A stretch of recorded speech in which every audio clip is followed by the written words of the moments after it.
Legendary Tales, one of the best VR titles out there. I'll start with the not as good aspects. The aesthetics are a little on the boring side, but technologically the graphics work. It has a sort of Diablo 2 vibe that I enjoy, but it feels like they could push just a little bit more style. Drab, that's the word. It's lacking in color.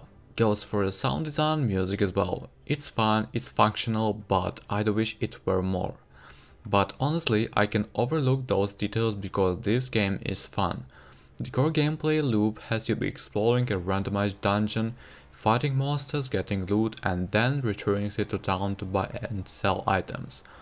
If you beat a floor, you unlock the next one, even if you die.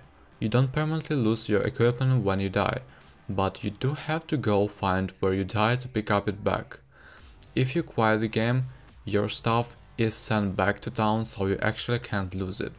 Even stuff that glitches through the floor or gets stuck somewhere will be sent back to town.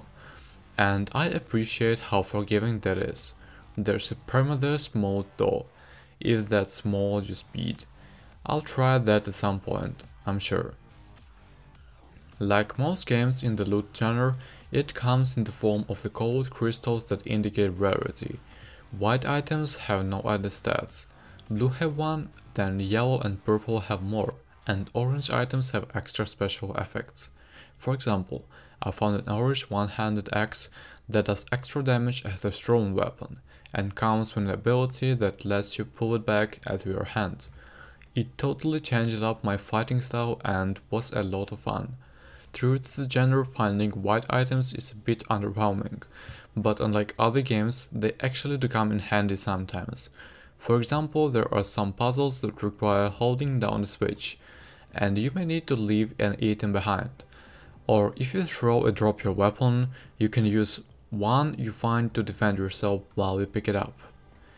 The melee combat is fun. The enemies have a good attack to telegraphing as you learn to block and parry, but I've even found as I've advanced up the floors that they do gain slightly more complicated patterns, or do the same ones a bit faster. One of the weaker aspects of the game as it's hard now is the lack of variety in enemy types. You'll mostly be fighting skeletons. That being said, it's likely there will be more in the future, and aside from skeletons I have at least 3 other enemy types that come with interesting challenges. One thing I appreciate about the enemies so far is they all stay within the acceptable range of killing monsters. I find killing humans in VR just a little too intimate most of the time, so the RPG aspects are very welcome.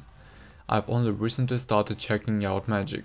Currently it's a little bit difficult to aim. There's definitely an assist that prefers to target enemies, but occasionally I get shots of flying weird directions. There are 3 main elemental attacks: fire, ice and lightning. Their base forms all seem to be identical, but it looks like they grow into more of an identity and higher levels of the skill tree. Combat balance and skill tree. The game is very well balanced, allowing generally very difficult fights in both single player and multiplayer. Your character automatically levels up in either strength, dexterity or wisdom depending on what weapons you use. And besides standard stat increases, you also get skill points with levels, both primary and secondary. Which should I mention, you get 50 levels of primary stat. This also functions as your character's actual level. But you also get 35 levels of a secondary stat, so there's enough flexibility to battle in multi-class swap class if you find yourself wishing to.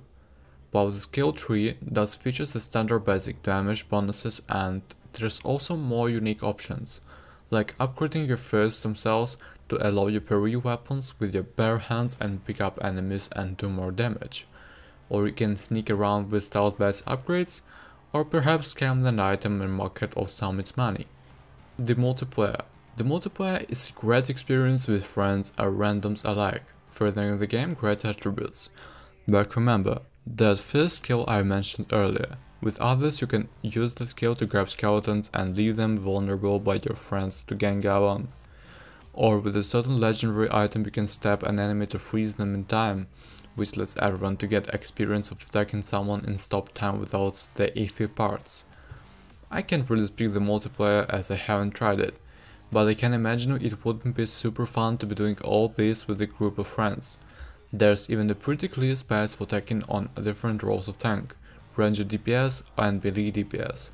As far as I know, there isn't currently a system for healing or buffing, but given that some of the enemies can do that, I won't be surprised if they came along at some point. Overall, one of my favorite VR games.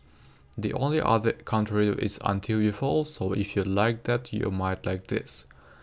The gameplay loop is fun in its current state and it's a great foundation for the added content they say they have planned, and hopefully a whole branch more they haven't announced yet.